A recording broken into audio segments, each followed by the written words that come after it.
More and more people are moving to cities, and that's going to affect almost every industry. We are very cautious and very aware to make a conscious effort to work with the ecosystem. What can the average person do to take action now? Not one person can change the world, but if we all do a little something different, it might help. Being open to embracing innovation.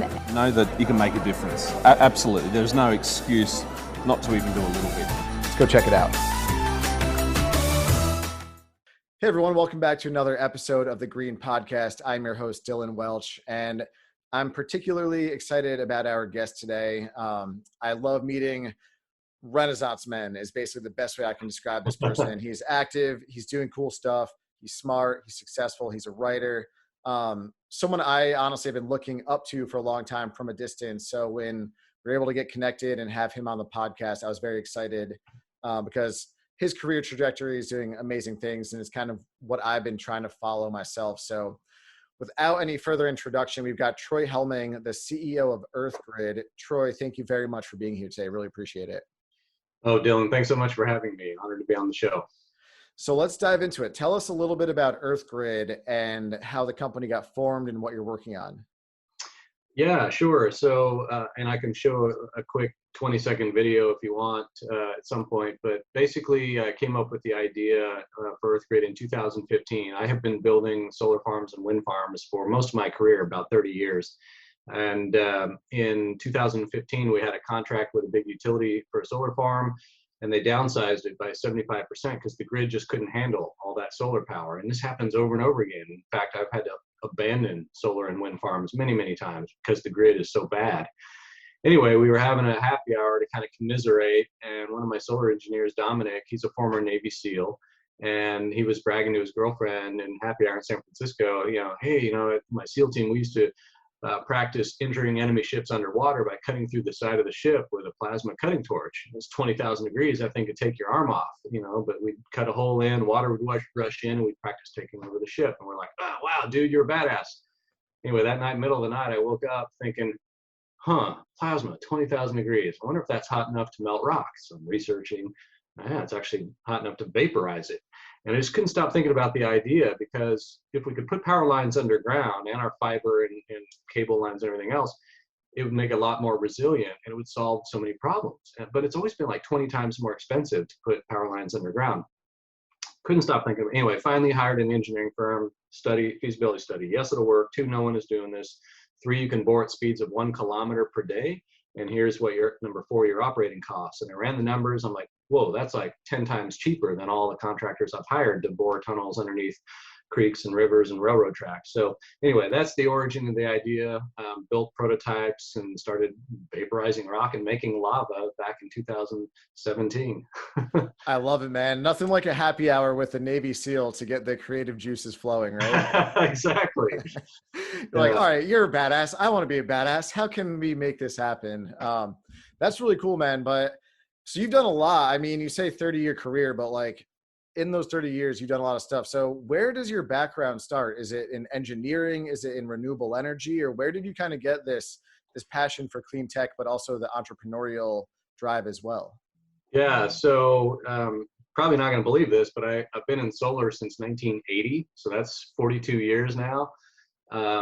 I'm 54, and so obviously I was a kid in the 80s. It was one of my chores to maintain our solar hot water heating system at my dad's dream house. So we heated the pool, the hot tub, the domestic water, and then in the wintertime we shut the pool off, and then it heated the air in the house with our copper coils, and our 4 furnaces preheated the air. So kind of got an early exposure, to clean energy. It saved us a ton of money on our natural gas. My dad's a diehard conservative Republican. My mom is super liberal Democrat, and so I guess I'm in the middle. I'm independent, but anyway, growing up in that time in the 70s and 80s, they were talking about the oil shocks, oil prices, and and how we were dependent on foreign oil and blah blah blah. So it kind of shaped me from an early age. But there were no jobs in clean energy when I got my business degree in the 1990s. So eventually I started the very first wind farm company in Kansas. It's called Trade Wind Energy, and made a ton of mistakes, but started going out trying to develop wind farms. was an active advocate for it, became a public speaker, even wrote the book, The Clean Power Revolution, to talk about, what we needed to do. And by the way, in here, I describe how we need 270 new transmission lines to unlock all the cheap wind and solar power and get it to our cities. But it was really tough in the 90s. I got to say, my picture was on the dartboard of a utility in the Midwest. We got death threats from the hunting club affiliated with Koch Industries in Kansas. It was really hard. But the company that I started, Tradewind Energy, I sold most of my shares in 2004 and switched to solar. But Tradewind became the largest developer of wind power in the United States in 2017. And I think they were number 2 in 2018. They've done $35 billion worth of projects. So I guess that makes me a unicorn founder. Congratulations, man. I love how you've got the conservative dad, the liberal mom, and I have a very similar background. And I think that's always been kind of the goal with green.org is people can have different political leanings, but at the end of the day, if it saves you money, which I'm sure your dad really loved, cool, makes sense to me. Even if you don't care about the environment, we all love to save money. And then on the flip side, you've got the people that do care. So I like how, that's kind of always been the goal of this, is bringing together those two sides. So it's cool to hear that you're able to do that. Tell us a little bit about EarthGrid today. What's happening with the company as we speak on a day-to-day basis? Okay, yeah, great. So we are basically a utility. We have filed to become a regulated utility in California and 6 other states. Actually, excuse me, we've filed in 30 states. We've been approved in 7 states now. And what that means is we, as a utility, we can now put our tunnels along any public roadway for power lines, fiber lines, water, you name it. And so that's a really big deal. That means no one can say no. And that's the hardest part about putting new infrastructure in, is the NIMBYs and the bananas. I'm sure you know NIMBYs, not my backyard. Bananas, that stands for, those are people who say, build absolutely nothing, anywhere, nowhere, anytime. And so in getting permits for solar and wind farms over the years, it's hard. There's always a group of people that fight everything you do. And with overhead transmission, it's almost impossible because the government can't force it. Anyway, but going underground is so much easier. So that's been done. We built prototype 1, prototype 2. We tested boring. The picture you see behind me here, we bored through limestone, sandstone, basalt, granite, shale, gabbro, soil, clay, sand, everything, wet, dry, you name it. And we've de-risked a lot of the technology. And so we're building machine number 3 now to build really big, well, they're not 2.5 meter diameter tunnels. That's about 8 feet for people who, the only place on the planet I think that still uses feet is the United States. Everyone else is metric, but 2.5 meters is big enough for people to walk around inside. And we have 19 signed contracts from customers and a whole bunch more in negotiation. So we're going to start boring those bigger tunnels probably by the end of this year or early 2022. Congratulations. That's amazing, honestly. What has been the biggest challenge of getting EarthGrid up and running? Because you have a lot of moving parts and components. So what has been the biggest hurdle for you as, the CEO, the entrepreneur, the brain behind everything?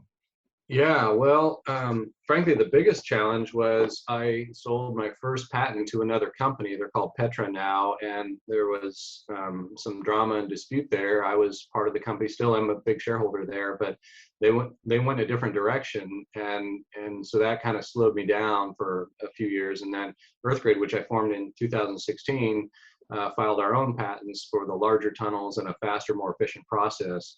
And I, to be fully transparent, I had to sue my former co-founder over at the other company. I won the first lawsuit, and the second one's ongoing. It's going really well, but that probably slowed us down about 3 years. So that's unfortunate. But since then, the last 1.5 to 2 years, it's been amazing. We just started raising money outside. I bootstrapped the company well into 7 figures of cash, plus another well into 7 figures of work in kind from me and the rest of the team. But we started raising money last month, and it's going really well. Just yesterday, we found a lead investor who committed, and so we're going to have a really big seed round. So raising money has been challenging. That other legal dispute was a challenge. That's behind us for the most part now.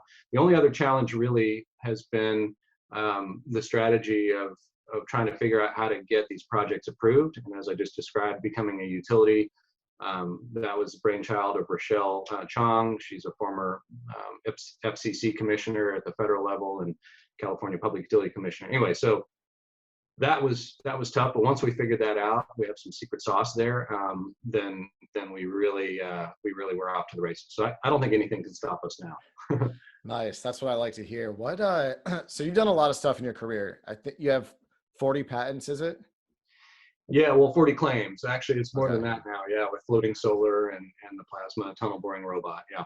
You've got patents, you've written the book, you've got businesses, you've sold businesses. What would you say has been sort of the most like gratifying win that you've experienced throughout your career? Well, there's some very gratifying things with my family. You know, having my son and being a great dad to him is very gratifying. But in the career, I would say seeing with my solar company, Pristine Sun.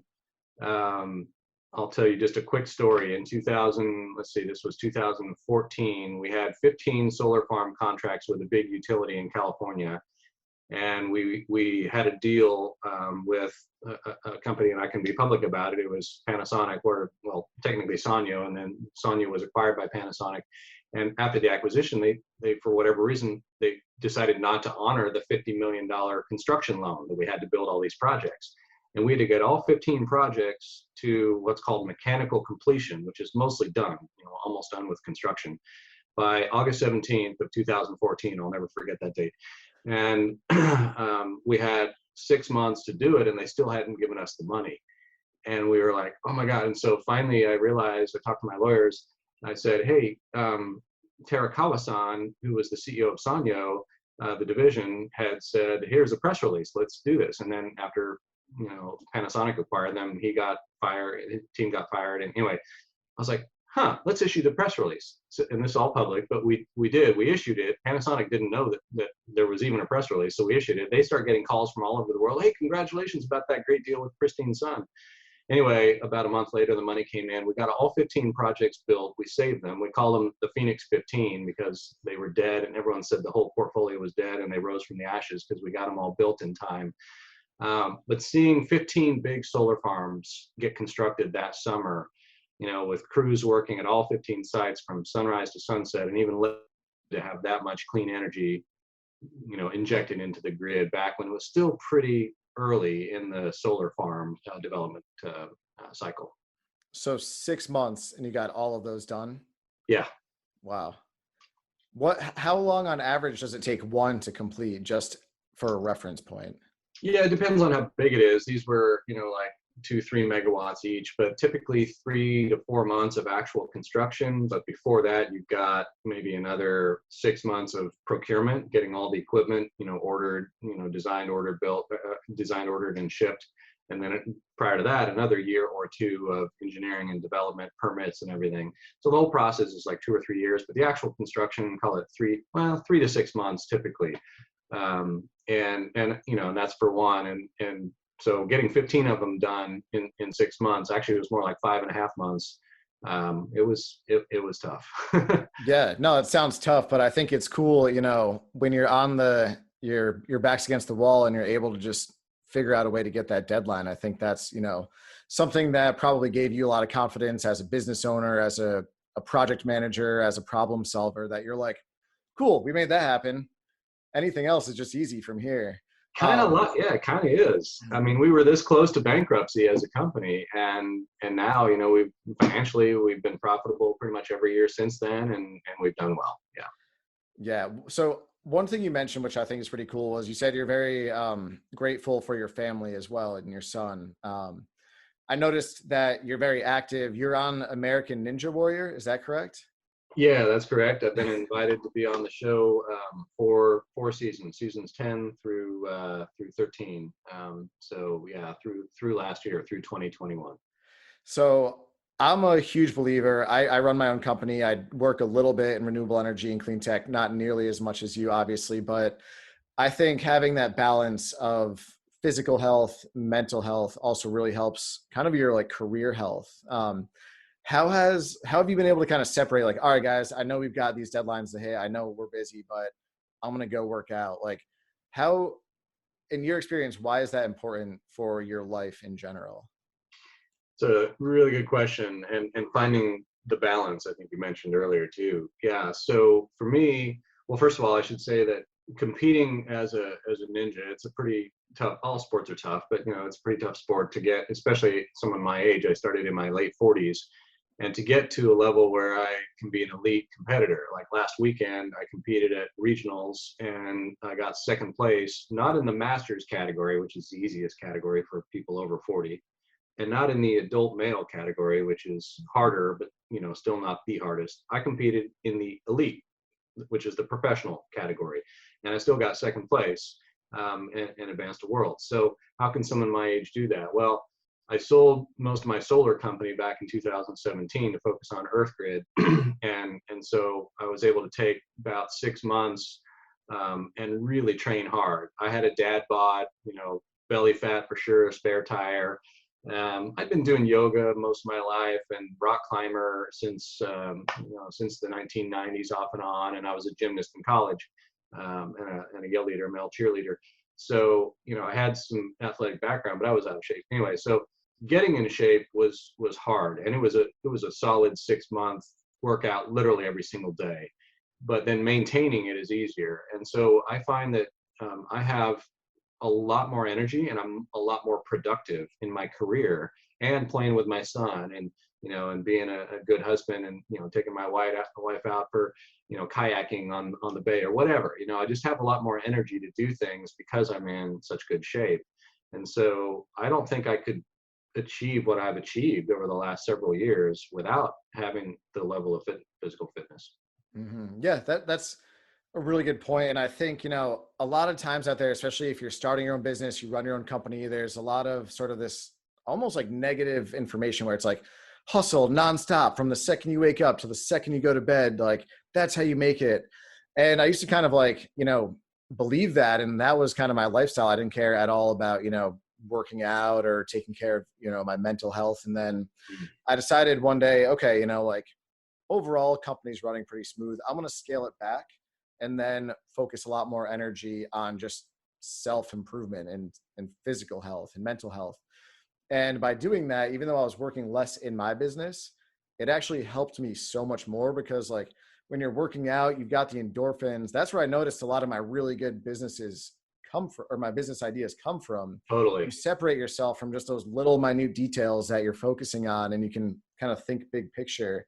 So that's something I always really like to like share and stress with our audience too. Like, yeah, it's important to run a business and, make it, bring in revenue and make sure your team everything's going smoothly, but take that time to focus on yourself too, because a lot of times that's when those really big breakthroughs come. And I'm sure, you've been in the gym a lot. You're just in your own thoughts, running, working up a sweat. Like you're probably thinking about business stuff, but absolutely, you've got, you're a little bit outside the office or the computer, and that's when you can really get those good things going. So I just want to say thank you for being here again. Like the lifestyle that you live, the businesses you've built, it's very admirable. I know we've never even interacted before this, which is pretty cool, but I just wanted to say from afar, I've really admired what you're doing, and I want to thank you for taking some time to be here today. I really appreciate it, Dylan. It's my pleasure to be here. So what can our audience do to get involved with what you're doing? Are you currently raising funds? Is there anything that we can do to support you? Oh, that's a good question. Yeah, we are. We have an angel round. We won first place at a few like angel pitch events last month and the month before, and so we are raising money on angel. And then we're about to launch with a company called Net Capital, where it's available to anybody. Even smaller check sizes. The angel minimum check size is $25,000. But Net Capital will have a much lower. So yeah, if folks want to get involved that way, it's a little more liquid too, because I think their platform, if someone ever wants to sell their stock, they can offer it to another buyer on like a private exchange. But I guess the other thing would be that if anyone wants infrastructure in their neighborhood or their town or city to be buried, that's where we really would love to hear from you, because we want to bury the power lines in neighborhoods to make them more resilient in case there's an ice storm or tornado, hurricane, earthquake, whatever, so those things are more resilient. And I'll just say one thing super cool. We have a letter of intent signed with a venture capital backed company. I can't disclose the name because of confidentiality, but they're working with the big e-commerce companies, the Amazons and everybody. Imagine a tube delivering your Amazon parcels directly to a box in your garage. The tube goes underground and it pops up, like kind of the old banks, blows it through with air or little robots or whatever. That's what this company has developed, and they want to use our tunnels to do that. So imagine every house in the neighborhood having 2 boxes in their garage, one for stuff coming in and one for all your trash, compost, recycling going out, and then goes off site for 100 miles or whatever and gets sorted. That's the kind of thing we want to do. And of course also have super high speed broadband and 100% renewable energy delivered to everybody's home. So those are the kinds of neighborhoods we're looking to, to build out our system in. Amazing. I can't wait to follow your journey and hopefully have you back on the show in 6 months or a year and just kind of follow along and learn more about it. So Troy, thank you again for being here. To everyone who's listening, watching, check out EarthGrid, get involved, check out Troy's book. Troy mentioned a video as well. I'll get that from him and I will share that on our social media channels so you can check that out too. But again, Troy, thank you so much. Really appreciate it. Thanks, Dylan. Thanks for everyone that's listening. And yes, thanks to everyone who's listening. Again, our goal at green.org is to bring inspirational leaders in renewable energy, clean tech, sustainability, share their story, share what's going on in the world, and give you some ways to get involved as well. So thank you for tuning in. Every time you share, like, listen, it means a lot to us. We appreciate your time, and we'll see you on the next episode of the Green Podcast.